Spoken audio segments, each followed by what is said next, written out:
Hi there friends, so that was not a clickbait. In this video, I'm going to be teaching you how to draw anything using my 4-step procedure. Yes, anything.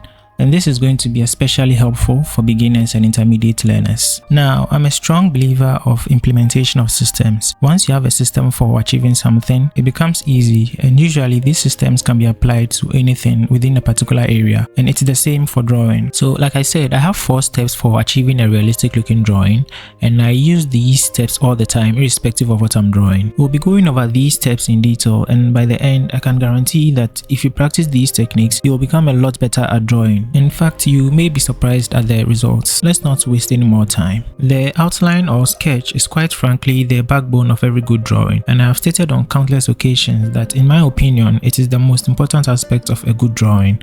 In fact, for some artists, the sketch alone constitutes the entire drawing. There are countless ways of drawing the sketch or outline, and if you have been on YouTube over the last year or two, I'm sure you've been bombarded with one particular technique of getting the sketch, especially when it comes to portrait drawing. It's a technique I don't fully agree with, and that's the luminance method. Now, my criticisms of the luminance method will be shared in another video, but here I want to talk about the method I use, and it is the good old grid method.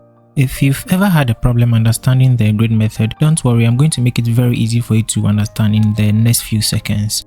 It's a method or technique that allows you to do any kind of outline or sketch, and it's not just for drawing heads.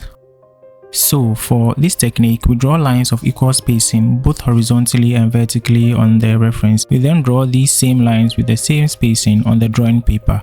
The drawing paper size and the reference paper size must always be the same.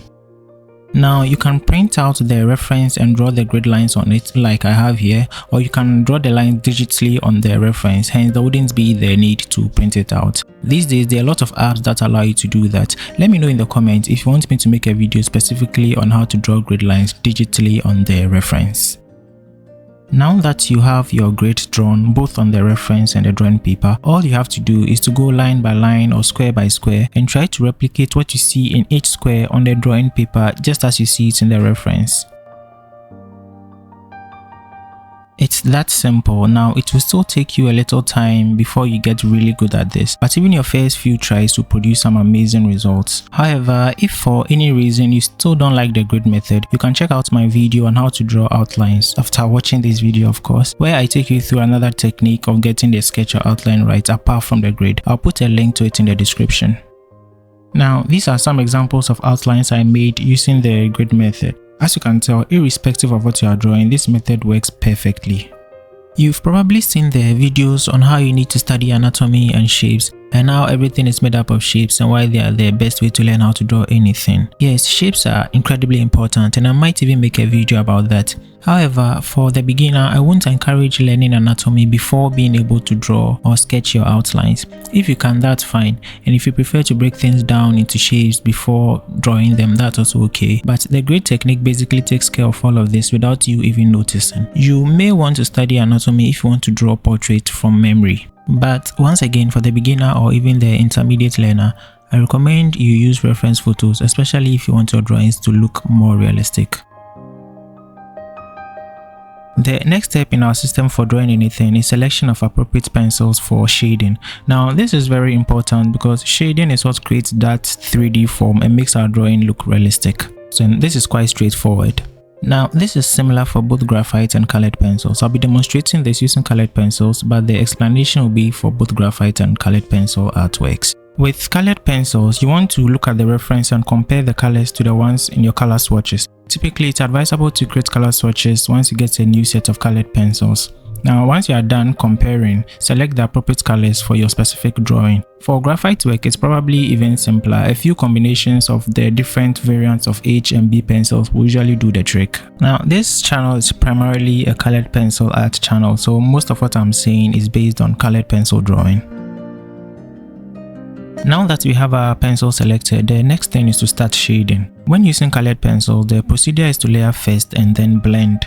Again, I've got a few videos on here on how to layer and blend, but I'm going to summarize it quickly. During layering, you want to select the lightest color you can isolate from the reference, and this is called the base layer. All the other or subsequent layers will be layered on top of the base layer, and this applies to anything: humans, pets, objects, and so on. The base layer is applied in a flat manner over the area of interest. After, the subsequent layers are applied based on where they appear in the reference. During layering, we want to make sure we move from the lightest color to the darkest color. In this cherry drawing, for example, I'm using pink as the base layer, and on top of that I layered red and brown. Notice how I moved from the lightest to the darkest color. A very important concept to pay attention to during shading is the concept of highlights, shadows, and midtones. Basically, every image has a point where it's being hit by a light source. Areas of this image that are closest to the light source are known as the highlight regions.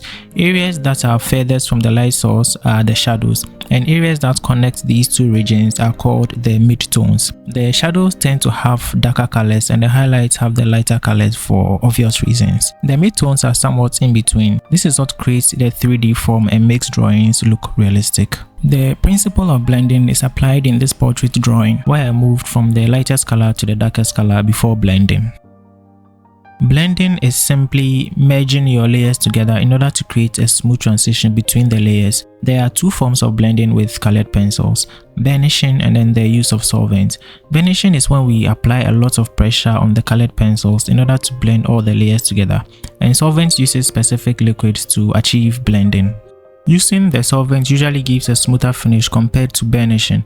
I prefer to burnish when doing human portraits, like you can see me do here. I'm applying a lot of pressure on the colored pencil to merge all the previously layered colors together. I use the solvent technique for almost all other forms of drawing. Even during portrait drawing, I use the solvents for certain parts like the hair. If you want to know more about layering and blending, I'll put links to those videos in the description. The last step in the process is detailing. Details are the last piece of the puzzle in any realistic drawing. However, most beginners in an attempt to get realistic looking drawings tend to draw them in much earlier than they are supposed to. Detailing should almost always come last, and they take different forms. In human portraits, they can be freckles like the one you see me do in this shot. They can be tiny bits of highlights in the eyes and so on. On subjects like this cherry fruit, they are the tiny bits of inconsistencies in the body of the fruit. In this flower drawing, they are the little highlights at the tips of the flower. Basically, anything that usually looks tiny or insignificant compared to the rest of the drawing but adds a lot to the drawing can be treated as a detail. If you are new to colored pencil art or you are an intermediate learner, I would like to introduce you to my free guide called The Basics of Realistic Colored Pencil Art. It takes you through all the basic techniques and materials you need to start off with colored pencil art. I strongly recommend it, and I'll put a link to it in the description. If you enjoyed this video, you may want to support by liking and subscribing for more tips and tutorials in future. I'll see you in the next one. Have a great day.